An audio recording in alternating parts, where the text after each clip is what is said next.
রমাদান মাসের মধ্যে একটা রাত আছে, যে রাতের নাম হচ্ছে লাইলাতুল কদর। আমি আশা করি আপনারা সবাই এই সূরাটা জানেন।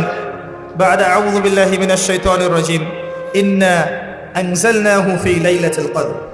নিশ্চয়ই আমি কোরআনকে নাজিল করেছি লাইলাতুল কদরে, ভাগ্য রজনীতে।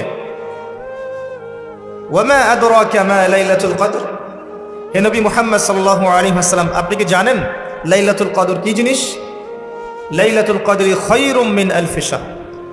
লাইলাতুল কদর হচ্ছে হাজার মাসের চাইতে উত্তম। এখানে গাণিতিকভাবে ব্যাখ্যা করতে যাবেন না 1000 মাস সমান সমান কত বছর হয়, ব্যাপারটা এমন নয়। এখানে আধিক্য বোঝানো হয়েছে।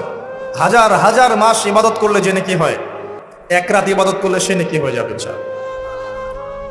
এই রাতে কি হয়? স্পেশাল তানাজ্জালুল মালাইকাতু ওয়ার রূহ। এই মাসে আল্লাহর পক্ষ থেকে আল্লাহর ফেরেশতারা নেমে আসেন। কোথায় নেমে আসেন? পৃথিবীতে। তাদের সর্দার হিসেবে থাকেন জিবরাইল আলাইহিস সালাম। তানাজ্জালুল মালাইকাতু ওয়ার রূহু ফিহা বিইذনি রাব্বিহিম। আল্লাহর রবের আদেশে তারা এই কাজটা করেন। মিন কুল্লি আমর, প্রত্যেকটা বিষয়ের ফয়সালা হয় এই রাতে। আপনার আমার তাকদীর লেখা হয়েছে আসমান জমিন সৃষ্টির 50,000 বছর আগে। আপনার আমার তাকদীর লেখা হয়েছে আসমান জমিন সৃষ্টির 50,000 বছর আগে। আল্লাহ পাক সমস্ত সৃষ্টির তাকদীর লিখেছেন প্রথম দফায়। দ্বিতীয় দফায় তাকদীর লেখা হয়েছে যখন আমার আপনার রূহ আমাদের মায়ের গর্ভে ছিল 4 মাস 10 দিন বয়স। ওই সময় আল্লাহর পক্ষ থেকে ফেরেশতা আসেন, এসে লিখে দেন তার হায়াত, তার রিজিক, সে সৌভাগ্যবান না দুর্ভাগ্যবান। এরপর রূহটাকে ফুঁকে দেন, বাচ্চা নড়াচড়া শুরু করে। এর আগ পর্যন্ত পেটের মধ্যে বাচ্চা নড়াচড়া করে না। যখন রূহটা ফুঁকে দেওয়া হয় তারপর থেকে বাচ্চা নড়াচড়া শুরু করে। দ্বিতীয় দফায় তাকদীর লেখা হয়। এরপরে তৃতীয় দফা লেখা হয় এই লাইলাতুল কদরে, যে আগামী 1 বছর কি হবে, আপনি কি করবেন। অর্থাৎ 1 বছরের বাজেট প্রণয়ন করা হয় প্রত্যেক লাইলাতুল কদরে। তানাজ্জালুল মালাইকাতু ওয়ার রূহ ফিহা বিইذনি রাব্বিহিম মিন কুল্লি আমর। এই রাতের আরেকটা বৈশিষ্ট্য হচ্ছে সালামুন হিয়া হাত্তা মাতলাইল ফজর।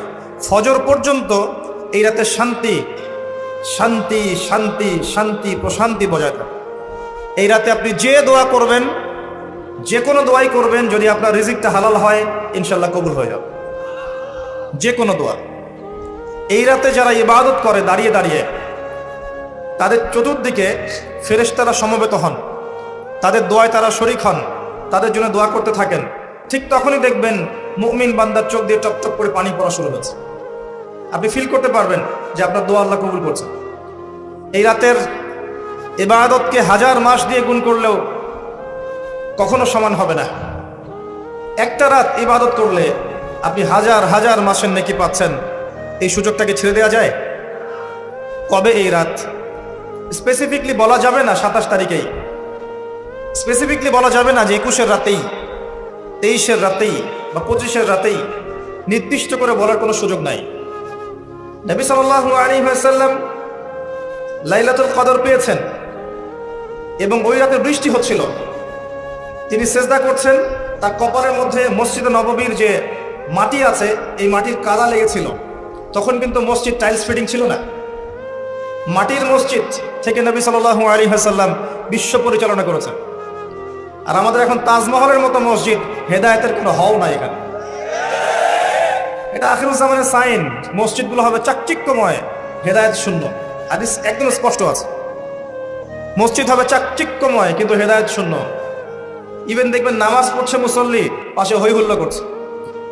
দিনের কথা আলোচনা হলে বা নামাজ পড়লে, কেউ কোরআন তেলাওয়াত করলে আদবের সাথে যে পাশে শোরগোল করতে হয় না, এটাও এখন বুঝাতে হয়। বুঝাতে গিয়ে যদি আপনি এই আয়াত তেলাওয়াত করেন, লাহুম কুলুবুন লা ইয়াফকাহুনা বিহা, কিছু মানুষকে আল্লাহ পাক কলব দিয়েছেন বোঝে না। ওয়া লাহুম আযানুন লা ইয়াসমাউনা বিহা, কিছু মানুষকে আল্লাহ পাক কান দিয়েছেন শোনে না। ওয়া লাহুম আ'য়ুনুন লা ইউবসিরুনা বিহা, কিছু মানুষকে আল্লাহ পাক চোখ দিয়েছেন দেখে না। উলাইকা কাল আনআম, এরা আনআমের মতো। বাল হুম আদাল, বরং তার চাইতেও নিকৃষ্ট। তখন কিছু মানুষের ইগোতে লেগে যায়। আচরণ কিন্তু এমনই। কোরআন যেখানে তেলাওয়াত করা হচ্ছে, নবীর হাদিসের কথা বলা হচ্ছে, সেখানে উঁচু স্বরে কথা বলা জায়েজ নেই। নামাজ পড়ছে একজন ব্যক্তি, সে আল্লাহর সাথে সরাসরি কথা বলছে, তার পাশে কথা বলা জায়েজ নেই। এমনকি নামাজরত ব্যক্তির পাশে কোরআন তেলাওয়াত করাও জায়েজ নেই। কথা কি বুঝতে পারছেন? একজন ব্যক্তি নামাজে দাঁড়িয়েছে, আল্লাহর সাথে কথা বলছে, পাশে আপনি কোরআন তেলাওয়াত করতে পারবেন না জোরে জোরে, মনে মনে করতে হবে। করতে চাইলে মনে মনে করতে হবে। অনেক সময় মসজিদের ভিতরে দেখবেন নামাজ পড়া হচ্ছে, শোরগোল করছে। নবী সাল্লাল্লাহু আলাইহি সাল্লাম বলেছিলেন, আখিরুজ্জামানে, তিরমিজিতে আছে হাদিসটা, আখিরুজ্জামানে ইসলামের নামটুকু থাকবে, ইসলামের প্রকৃত বিষয়গুলো থাকবে না। কোরআনের মাসহাফ থাকবে, যে মাসহাফ, কোরআনের মাসহাফটা থাকবে, এর শিক্ষাগুলো থাকবে না। মসজিদগুলো হবে চাকচিক্যময়, কিন্তু মসজিদ হবে হেদায়েত শূন্য। আর চতুর্থ লাইনটা আরো ভয়ঙ্কর। 4 নম্বর লাইনে গিয়ে নবীজি বলেছেন সাল্লাল্লাহু আলাইহি